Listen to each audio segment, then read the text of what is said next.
Hey everyone, and welcome to the Love America Hate Taxes podcast. I'm Ryan. This is Don. I almost forgot who your name was right off the bat. Hard. But today we're going over some really interesting topics around the House Ways and Means Committee's proposals for some changes to enact some savings within the government. Here's an interesting one.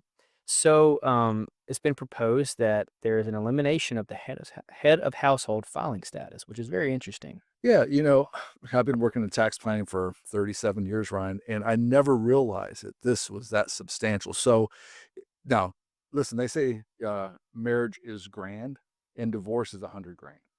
So this is going to get more expensive. So, and I'm making light of it, but it's unfortunate. But uh, historically, if you were the dad or the mom with the children, you could take what they call a head of household status instead of a single status or married status, as example. Mhm. You take the head of household. So they're wanting to eliminate that category altogether. What amazed me, Ryan, was that that's almost a $200 billion in savings Wow. just by that one little tweak. So, but what that means in English is, unfortunately, the dads, the single moms who have children at home who are dependent are going to have to pay more taxes. Wow. Oh my goodness.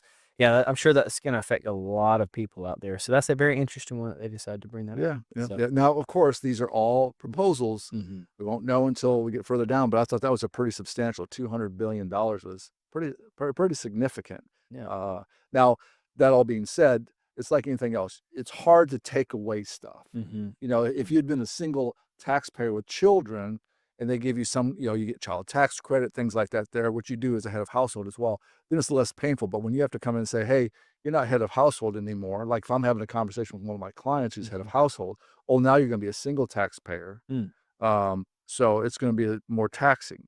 Mm. That's unfortunate, but that's what they're looking at. Interesting. It's always interesting to see what they're looking at to, cut back, say, be more efficient and things like this. They're gonna look at every extreme, I guess they can see. Absolutely. So They're trying to squeeze as much as they can out of this here because, like I said, they've got to create revenue to offset the tax cuts they're looking at making. So, how do they do that? They have to do that over the 10-year from the Congressional Budget Office. So, gotcha. Well, guys, we're gonna stay on top of these and give you updates as they come out, they get voted on, things like that. But stay with us. So if you like today's podcast, feel free to subscribe, like us, and share us on whatever platform you're looking at. If you have any comments, you have anything you want answered, feel free to reach out to us, and we'll be happy to get that on one of our podcasts. But until next time, thanks for joining us. absolutely. Thank you.